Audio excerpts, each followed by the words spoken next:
Movie के शुरू में हम देखते हैं कि एक रॉयल किंग के आने की खुशी में हिरन का शिकार रखा जाता है और ये शिकार एक आर्मी ऑफिसर पेर्सी करता है। पेर्सी की फैमिली में एक सन और वाइफ है और वो अपनी फैमिली के साथ बहुत खुश है और उसकी फर्स्ट प्रायोरिटी भी। शिकार खत्म होने के बाद एक पार्टी अरेंज होती है। पेर्सी उसमें इनवाइटेड है। पेर्सी वहां जाता है तो उसे लगता है कि वो उसे इनाम देंगे जिससे वो अपनी फैमिली को सपोर्ट कर सकता है, लेकिन वहां से कोई इनाम नहीं मिलता और सब उसे इग्नोर करते हैं। वो बहुत दुखी होता है।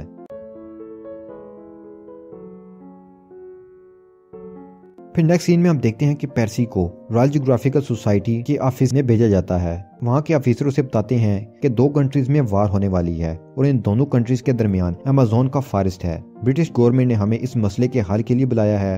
तो ऑफिसर उसे अमेज़न के फॉरेस्ट के बारे में बताते हैं कि ये बहुत ही खतरनाक फॉरेस्ट है, ये बहुत बड़ा है, यहाँ अजीब किस्म के जानवर हैं और बहुत ही कदीम कबाइल भी। वहाँ जाना आसान नहीं है। अगर तुम वहाँ अपना मिशन कंप्लीट करके आओ तुम्हें बहुत सारा इनाम मिलेगा। वो अपने बेटे और बीवी को छोड़कर अमेज़न के लिए निकलता है। जब वो शिप पर होता है तो लकीली उसे एक आदमी मिलता है जो अमेज़न के बारे में काफी नॉलेज रखता है। उसका नाम हेनरी है। उसे कहता है कि मैं इस सफर में तुम्हें ज्वाइन करना चाहता हूँ और फिर आगे का सफर वो दोनों एक साथ करते हैं। जैसे जैसे वो आगे जाते हैं उनकी मुश्किलात में इजाफा होता है। जंगल में बहुत ही पॉइजनस और डेंजरस एनिमल्स हैं। फिर वो एक कबीले में जाते हैं और वहाँ के सरदार से मिलते हैं। वो सरदार रबर का बिजनेस करता है। उसने कबीले के लोगों को अपना गुलाम बना रखा है। पेर्सी उसे अपने मिशन के बारे में बताता है और उसे हेल्प मांगता है। वो पेर्सी को एक बोट, 2 घोड़े, कुछ आदमी और थोड़ा खाने पीने का सामान देता है। तो वो अपना सफर शुरू करते हैं। रास्ते में उन्हें एक रिवर को क्रॉस करना है, लेकिन ये आसान काम नहीं है। वो बोट में एक डेड बॉडी को देखते हैं जो इस बात का इशारा है कि आगे का सफर बहुत ही मुश्किल है, हर तरफ खतरा है। उनका गाइड उन्हें बताता है कि घने जंगल में एक गोल्ड का सिटी है। काफी लोग आए उसको ढूंढने, लेकिन कोई भी वापस नहीं आ सका। पता नहीं इन सब के साथ क्या हुआ। पेर्सी उसकी बातों पर यकीन नहीं करता। वो सब एक जगह रुक कर रात गुजारते हैं। पेर्सी को उसकी वाइफ का लेटर मिलता है जिसमें लिखा है कि उनके यहाँ दूसरे बेटे की पैदाइश होने वाली है। लेटर पढ़कर वो काफी परेशान होता है। वो सोचता है कि काश मैं अपनी फैमिली के पास होता। वो आगे का सफर कंटिन्यू करते हैं। उनके पास खाने पीने की चीजों की शॉर्टेज हो जाती है। एक आदमी की हालत मरने वाली हो जाती है और बाकी के आदमी बचे हुए खाने के लिए लड़ते हैं। फाइनली वो अपनी मंजिल पर पहुंच जाते हैं। हेनरी बहुत खुश था क्योंकि इनसे पहले इस जगह पर कोई भी नहीं आया था। जब कोई यहाँ आने की कोशिश करता या तो जंगली कबीले के लोग उसे मार देते या फिर एनिमल उस पर अटैक करते। पेर्सी यहाँ अपना काम मुकम्मल करता है और सारे एरिया की मेजरमेंट करता है। तो यहाँ उसे कुछ स्टैचू और पत्थर के बर्तन मिलते हैं। उसे गोल्ड सिटी वाली बात पर थोड़ा थोड़ा यकीन होने लगता है। वो अपना टास्क कंप्लीट करके वापस सिटी में आ जाता है। पेर्सी के मिशन कंप्लीट होने पर एक पार्टी रखी जाती है। वहाँ वो एक बायोलॉजिस्ट से मिलता है जो उसके काम में इंटरेस्ट शो करता है। फिर एक कॉन्फ्रेंस रखी जाती है। वहाँ बहुत सारे रिपोर्टर्स और सिटी के फेमस लोग आते हैं। वो सब पेर्सी से मिलने आए हैं। वो उन्हें अपने अमेज़न के जर्नी के बारे में बताता है और गोल्ड सिटी के बारे में भी जो 500 साल पहले खो गया था।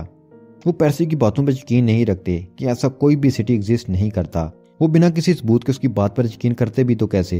तो पेर्सी उन्हें एक सोल्जर का लेटर दिखाता है। उसमें लिखा था कि मैं ऐसी जगह आ गया हूँ जहाँ बहुत सारा गोल्ड है, खंडरात हैं, टेम्पल्स हैं। फिर एक रियल लेटर है जो पेर्सी की वाइफ को और लेबॉर्ट्री से मिलता है। पेर्सी डिसाइड करता है कि वो इस गोल्ड सिटी को ढूंढ कर रहेगा। वहां बैठे जियोग्राफिकल सोसाइटी के ऑफिसर्स अमेज़न के मिशन को अगेन कंटिन्यू करने का कहते हैं और वो ये मिशन पेर्सी को देते हैं। पेर्सी की वाइफ कहती है कि तुम अकेले नहीं जाओगे, मैं तुम्हारे साथ जाऊंगी। वो उसे रास्ते की मुश्किलात के बारे में बताता है और बिलाखिर वो मान जाती है।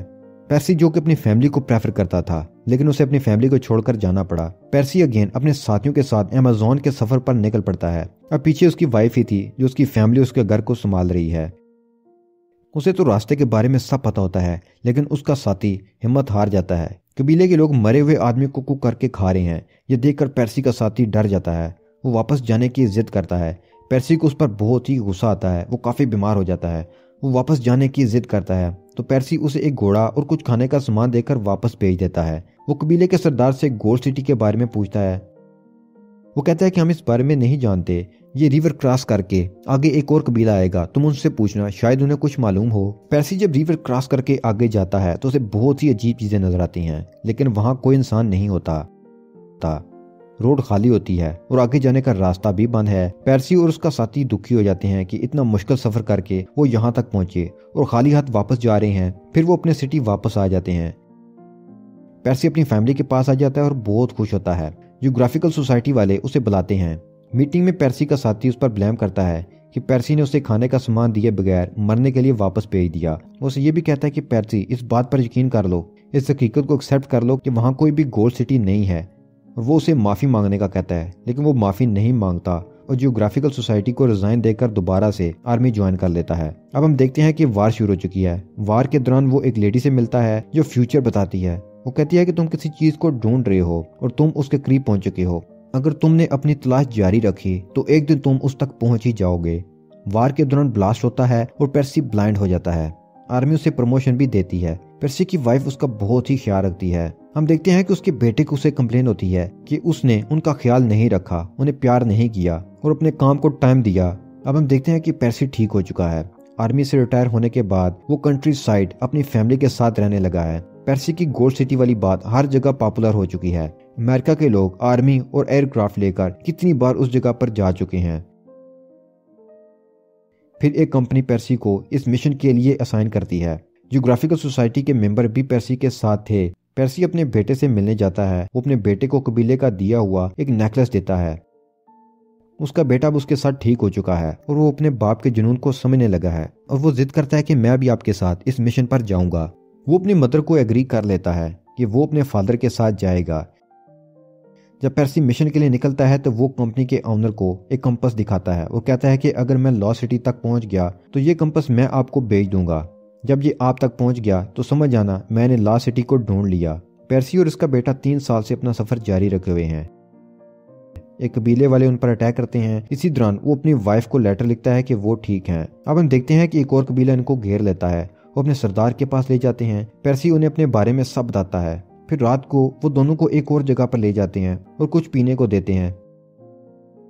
पीने के बाद उन्हें लगता है कि वो मर जाएंगे। पेर्सी बहुत रिलैक्स फील करता है। वो अपने बेटे से कहता है कि यहाँ पहुंचना बहुत बड़ी बात है।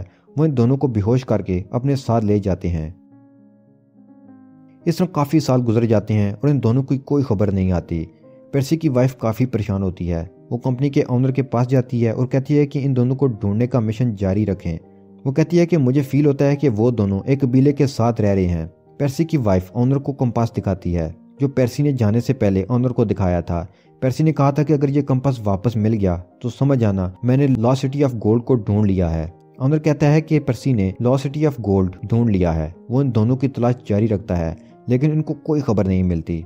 तो ये बात एक मिस्ट्री बन जाती है कि वो दोनों कहाँ गए। जैसे कि गाइड ने बताया था, जो भी वहां जाता है वो किसी पुरस्कार वजह से वापस नहीं आता। और इन दोनों बाप बेटा के साथ भी ऐसा ही हुआ कि उन्होंने वो लॉस्ट सिटी ऑफ गोल्ड तो ढूंढ लिया लेकिन वो बाकी लोगों की तरह वहां से वापस नहीं आ सके। और यहीं पर यह मूवी खत्म हो जाती है।